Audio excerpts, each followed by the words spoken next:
Alright, what is up you guys? I am here with a video that was highly requested, and honestly one that was very hard to put together. Mainly because I'm not a big fan of this decade, the 2010s in wrestling. So it was kind of hard to put together a cohesive list of the 10 best pay-per-views. And honestly, there's not too many great pay-per-views of the 2010 decade. But we do have a list here, and we did have some really good gems. So, number 10, I was debating whether to put this at all, to be honest, because I'm not the biggest fan of this WrestleMania, but you do have to look at the impact of it, and you did have two really good quality matches. So, WrestleMania 28. You had a great WWE Championship match with Chris Jericho and CM Punk. And then you had the end of an era Hell in a Cell match, which, wasn't the best in-ring quality, but it told one of the best stories imaginable that you could possibly tell in a ring. And I remember watching that live and just being at the end of my seat. And if modern wrestling can do that to you, it's something special. And of course, you had the once-in-a-lifetime match, main event, The Rock and John Cena. This was I think it broke records for pay-per-view buys, so it was a big deal at the time. Next up, we have WrestleMania 26. I was always a huge fan of this WrestleMania. In a lot of ways, it has its lows, and then it has its highs. Batista and John Cena put on a great match. You have Edge and Chris Jericho in a great match. You have a decent Money in the Bank ladder match. And then you have Bret Hart versus Vince McMahon, but we can all just forget that happened. And then, of course, your main event was The Undertaker versus Shawn Michaels in the career versus streak match. One of the most important matches in WrestleMania history. And, I think we all kind of knew the result, but still at the same time, it keeps you at the edge of your seat. Next up, I think this is the most modern pay-per-view I have on this list, which should tell you something. Money in the Bank 2016. This was, to me, the second best Money in the Bank pay-per-view.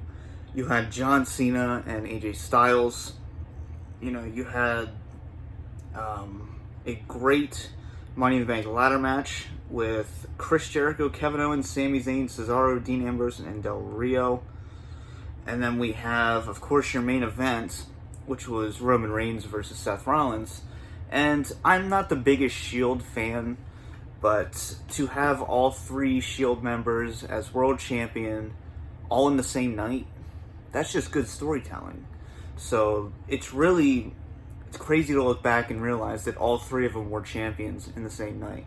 So just an epic moment at the very end when Dean Ambrose cashes in. Next up, we have Royal Rumble 2010. This is a very underrated pay-per-view. I think this is my favorite Rumble match of the 2010 decade. You have Undertaker and Rey Mysterio in a decent World Championship match. And, this Rumble was really different than what we were used to seeing. We had CM Punk really getting heat. This was straight edge society CM Punk. So, great storytelling there. And, you had a lot of storylines in this Rumble. You had Shawn Michaels, of course, trying to get Taker at WrestleMania. So he was trying to realize that dream here tonight. And, like I said, this was a Rumble that was more of a slow burn. You didn't have 15 people in the ring at once. A lot of this, majority of it was, under 6 people. So, and then of course you had the epic ending of Edge returning and winning the Rumble, which not too many people saw coming. Next up we have, this is the most modern one. Royal Rumble 2018. We have just two really good Rumble matches. I think the men's Rumble is one of the best we've seen in recent years. You had a great ending. You had Nakamura winning, of course. You had Asuka winning the first ever women's Rumble. And, we have, of course, had the debut of Ronda Rousey, which, a lot of us may not have liked it, but it was important. And it kind of served its purpose. I mean, she didn't really disappoint in too many ways. So, this was just, it felt like a huge Royal Rumble pay-per-view. It felt important, and it just, I don't know, it had a different feel to it. I hated 2019's Rumble, personally. So, looking back at, even 2017, which I almost put on this list as well. 2017, 2018, even 2016, 3 great Rumbles in a row. So, the 2010s may have been a terrible time for WWE, but a lot of the times the Royal Rumble didn't disappoint, and it always kind of executed what it needed to. Next up, we have one of my personal favorites, Extreme Rules 2012. Top to bottom, this is a great pay-per-view. You have Kane and Randy Orton in a Good Falls Count Anywhere opener. You have Sheamus and Daniel Bryan 2 out of 3 Falls match, which really should have been their WrestleMania moment. We had CM Punk and Chris Jericho in a great Chicago street fight. And then John Cena versus Brock Lesnar in the Extreme Rules match, which was a very different match in 2012. This was like the height of the PG era. So to have this kind of brutal, hard way bleeding match, it was refreshing. It was great. And, people like me, it kind of reminded me why I became a wrestling fan in the first place. So, John Cena, yeah, he probably shouldn't have won the match, but it is what it is. It's still a great pay-per-view. And then next up we have SummerSlam 2013. This is just an absolutely epic event. You have Brock Lesnar and CM Punk absolutely stealing the show. You have Christian and Del Rio putting on a really good match. And then you have, of course, John Cena versus Daniel Bryan in the main event, stealing the show once again, stealing it back.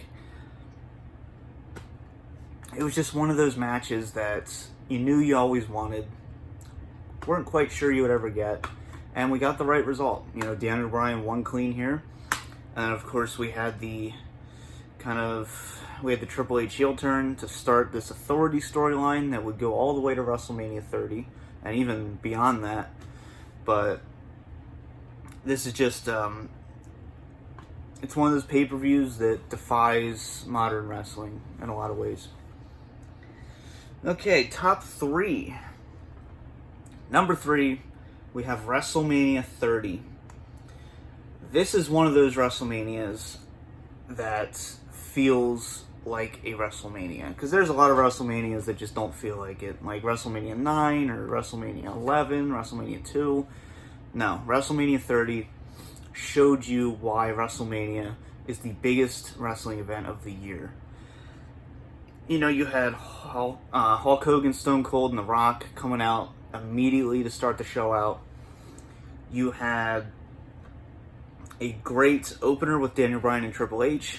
I loved this whole storyline. It reminded me of Benoit at WrestleMania 20. Of course, the Triple Threat main event, which is also reminiscent of Benoit and WrestleMania 20. And it's a phenomenal main event. And then, of course, we did have a great 30-man Andre the Giant Memorial Battle Royal. It's kind of hard to do a good Battle Royal these days, but this was a great one. And then, of course, The Undertaker versus Brock Lesnar. The streak ending. All you hear about is people saying, oh, it should have ended, or it should have ended here, or it shouldn't have ended, this wasn't the right person. I've always been in the belief that the streak should have ended. I just don't quite think it was time at WrestleMania 30 with Brock Lesnar. But that's just my opinion. So, number 1 and number 2. This one was difficult, but number 2, I have WrestleMania 31.